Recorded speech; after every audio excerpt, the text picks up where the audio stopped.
If he's found guilty, many believe he should face a long sentence. For many, especially young women, that sense of accountability means safety.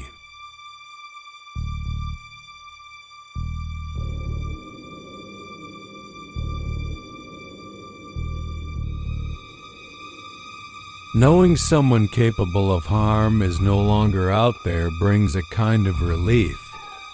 Some believe a strong sentence sends a message. Others saw something more concerning.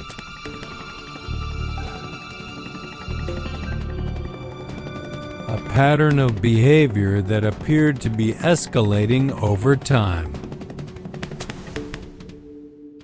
And in this case, that concern would turn out to be justified.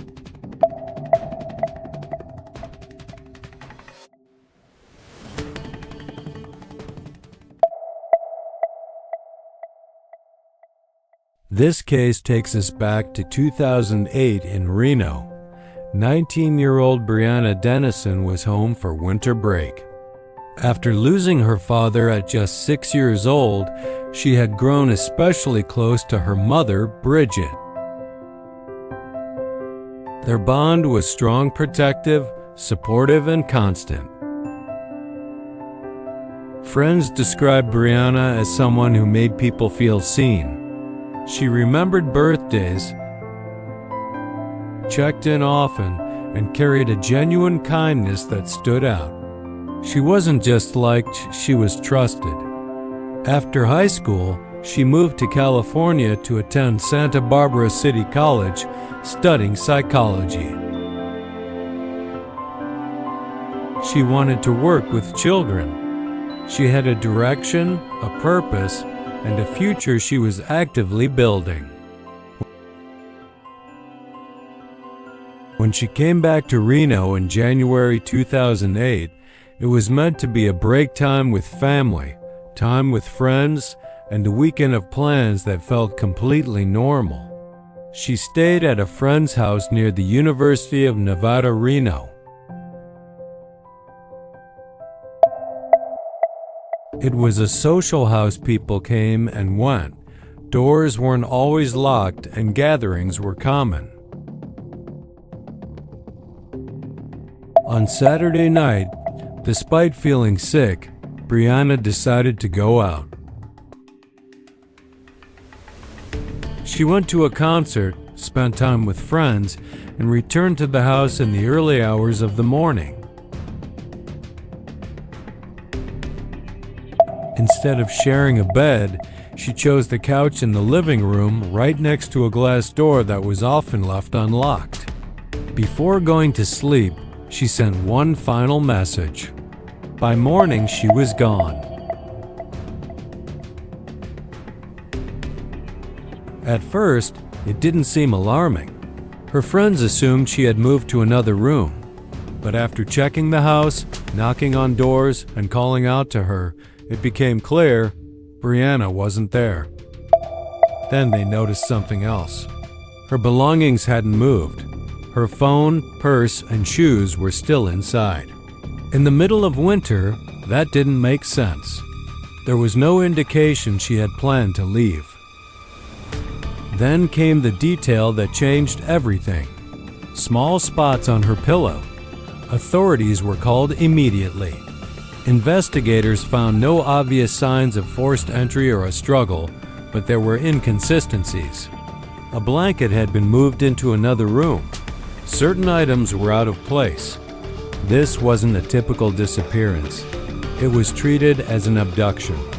DNA was collected from the scene, specifically from the door handle.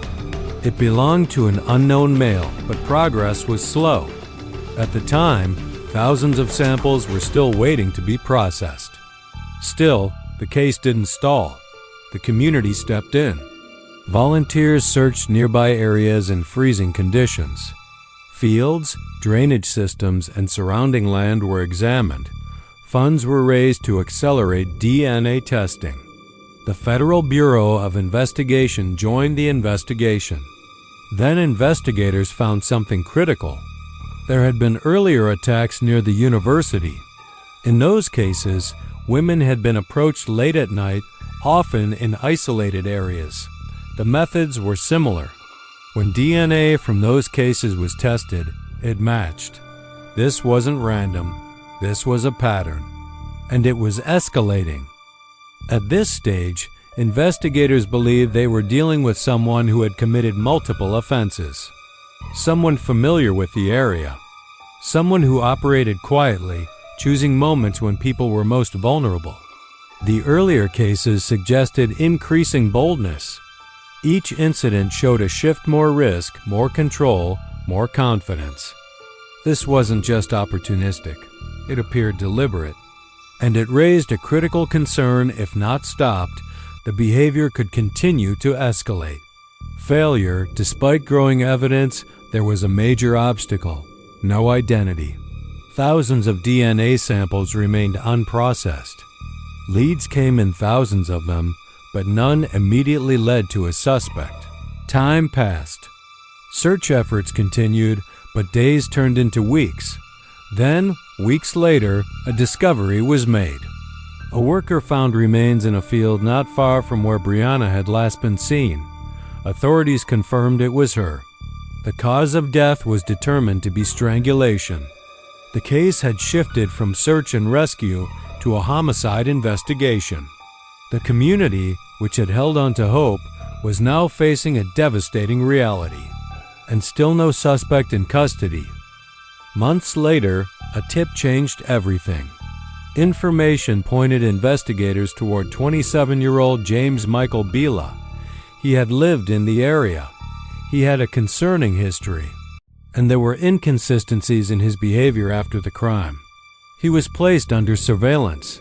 When approached, he refused to provide a DNA sample voluntarily. But investigators found another way of obtaining DNA through indirect means.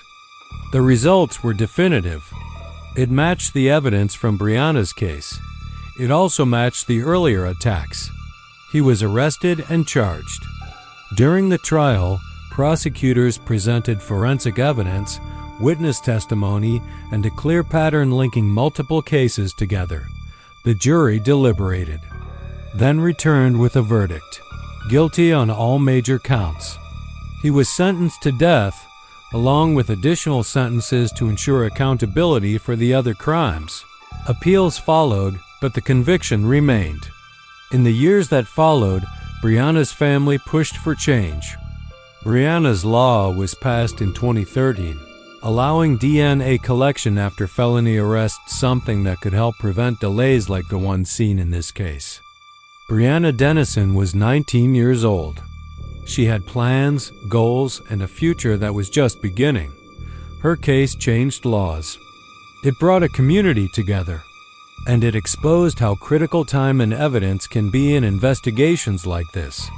But it also leaves a question: if DNA had been processed sooner, could this case have had a different outcome? I